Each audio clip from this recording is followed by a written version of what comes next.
In a prison where power ruled and fear silenced the weak, a new inmate walked through the gates calm, quiet, and black. The others watched him like vultures, whispering, mocking. To them, he was just another man who didn't belong. But to one ruthless bully, he was prey. Within hours, rumors spread that the new guy would be taught a lesson. What no one knew was that this quiet stranger had faced monsters far worse than any man in that prison. He'd fought for his life in cages, under lights, with the world watching, and every scar told a story. But here, none of that mattered. Yet, when the bully cornered him in the yard, everyone gathered to watch. They expected screams. What they saw instead, no one would ever forget. Before the prison gates closed behind him, Marcus Cole had been a man of discipline and MMA legend who'd once commanded roaring crowds and flashing cameras. But glory fades fast when life decides to hit back harder than any opponent. One mistake, a bar fight gone wrong, a man injured, headlines twisted, and suddenly, the champion became a criminal in the public's eyes. Now stripped of fame, freedom, and respect, Marcus was just another number in a system built to break men like him. Inside Iron Gate Penitentiary, survival wasn't about who was right, it was about who could command fear. The guards didn't care, and the inmates ruled their own brutal order. The color of your skin, the way you walked, even how you looked at someone, it could all become a reason to bleed. Marcus had seen enough in life to recognize the hate in men's eyes, but this was different. This wasn't just racism, it was entertainment to them. He kept his head low, spoke to no one, and followed the rules. The same focus that once won him titles now kept him alive. But it didn't take long for the wrong people to notice the calm in his silence. In prison, peace is mistaken for weakness. And to a man like Big Ray, the self-proclaimed king of the yard, Marcus looked like an easy target. Whispers began, "The new black guy thinks he's better than us." Laughter followed in the cafeteria, mocking his quiet strength.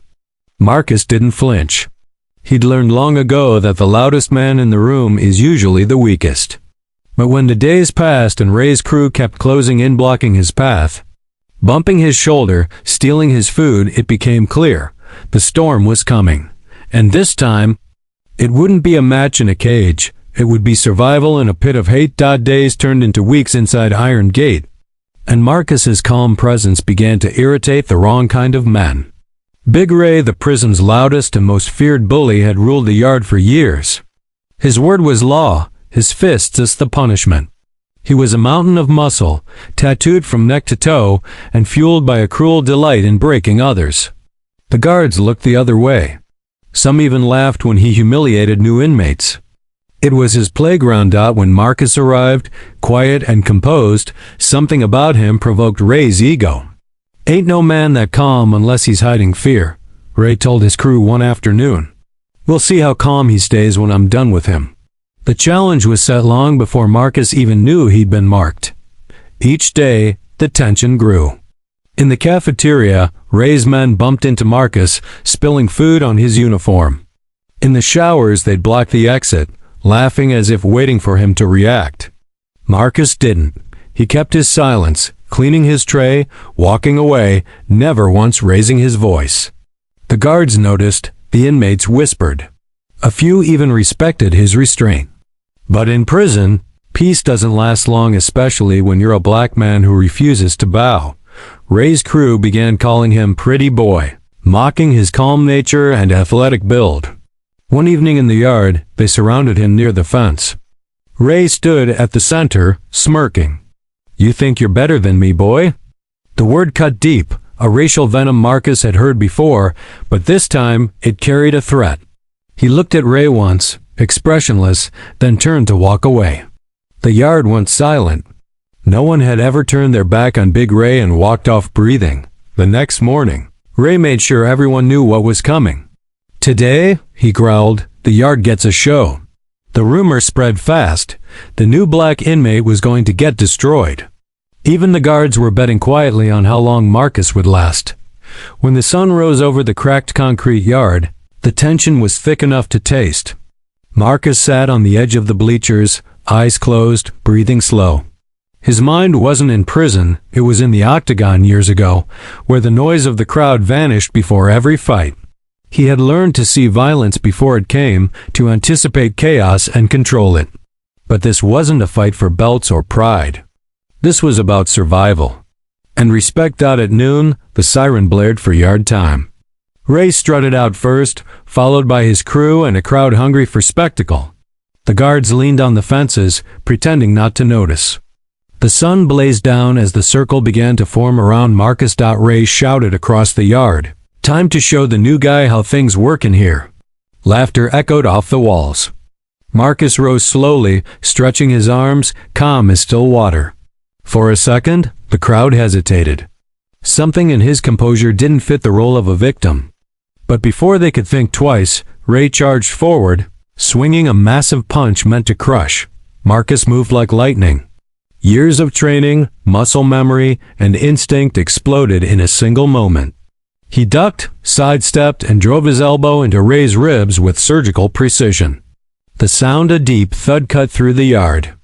Ray stumbled, confused, his grin fading.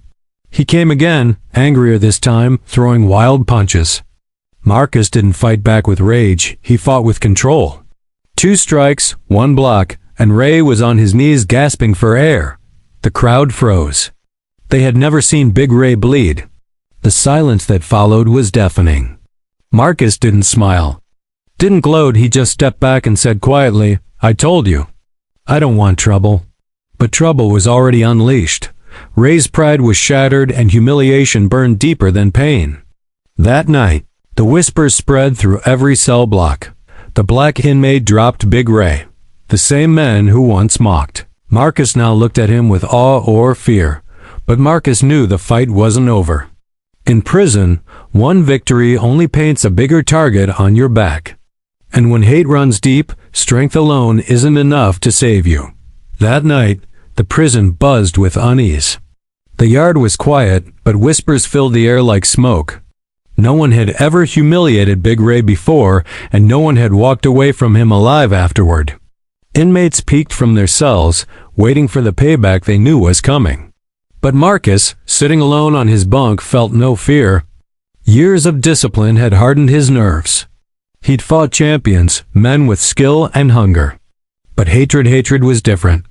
It was wild, blind, and far more dangerous. When the lights went out, the plan began. 3 men from Ray's crew crept through the darkness, knives hidden, faces tense. The guards didn't look twice. They knew what was about to happen and didn't care. To them, it was just another night in Iron Gate. But for Marcus, it was a test of everything he'd ever learned about control. The door to his cell creaked open. A whisper, "Now." Then chaos. One swung first, the blade slicing through air. Marcus moved, instinct taking over. A strike to the wrist, a kick to the knee, a twist knife on the floor. Another lunged. Marcus sidestepped, sending him crashing into the wall. In seconds, the cell became a blur of movement, grunts, and pain. The third man grabbed him from behind, arm locked around his throat. Marcus felt the world dim for a moment, but then he shifted his weight, slammed his attacker backward, and rolled free. The man didn't get up again. When the lights flicked on, guards rushed in. The scene was chaos. 3 men on the floor, groaning, bleeding, one unconscious. Marcus stood in the middle, chest heaving, eyes cold.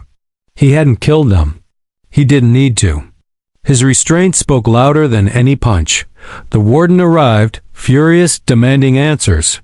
But as he looked at the security footage, his anger turned into silence. What he saw wasn't a fight, it was precision, control, mastery, something you couldn't fake. Later that week, a quiet meeting took place. The warden called Marcus in, his tone different this time. "You could have killed them," he said. "Why didn't you?" Marcus looked him in the eye and replied, "Because I've already fought my hardest battles outside this place. I'm not here to prove I'm dangerous. I'm here to prove I'm not who you think I am." Word spread fast. Even Ray, nursing broken ribs in the infirmary, didn't speak Marcus's name again. The bully who once ruled by fear now stayed silent. For the first time in years, Iron Gate felt different. The inmates had seen something that night, something that shook them. Power without hate. Strength without cruelty. Weeks passed after the fight, and the rhythm of Iron Gate slowly returned, but something fundamental had shifted. The man who once ruled through fear now walked with his head down, and the one they mocked for his silence had become a name whispered with respect. Marcus hadn't just survived, he had changed the balance of power. Even the guards looked at him differently. Some nodded when he passed. Others avoided his gaze, unsure whether to fear him or admire him. To Marcus, it didn't matter. He hadn't come here to win a reputation. He came here to remember who he was before the world decided to label him a criminal. One morning, as the inmates lined up for roll call, a young prisoner barely 20 stood beside Marcus. His hands shook, his eyes filled with quiet desperation. "How'd you do it?" he whispered. "How'd you stay calm when they hated you for just being you?" Marcus looked forward and answered softly, "Because I've already fought men stronger than hate, and I never let them turn me into one of them." That line spread through the prison like fire. It wasn't shouted or forced, it simply became truth. The yard grew quieter. The mockery faded. For the first time, men of different colors began to nod at each other in passing. Not friends, not brothers, but human beings sharing the same breath in the same cage. Months later, Marcus was released early for good behavior. As he walked out through the iron gates, the same gates that had swallowed him whole, he paused. Behind him, he could still hear the distant echoes of the place that tried to break him. Ahead of him, sunlight. Freedom. The world outside hadn't changed much. Racism still burned in hearts, headlines still carried hate, and justice still stumbled. But Marcus had changed. He knew that true strength wasn't about how hard you could hit, it was about how long you could stay standing. When the world tried to knock you down. As he stepped into the light, he whispered to himself, "Some cages are built from iron, others from ignorance. The first one, I escaped. The second, still working on it." And with that, the man they once called the quiet black inmate walked away, not as a victim, not as a fighter, but as proof that dignity can survive even in the darkest corners of the world.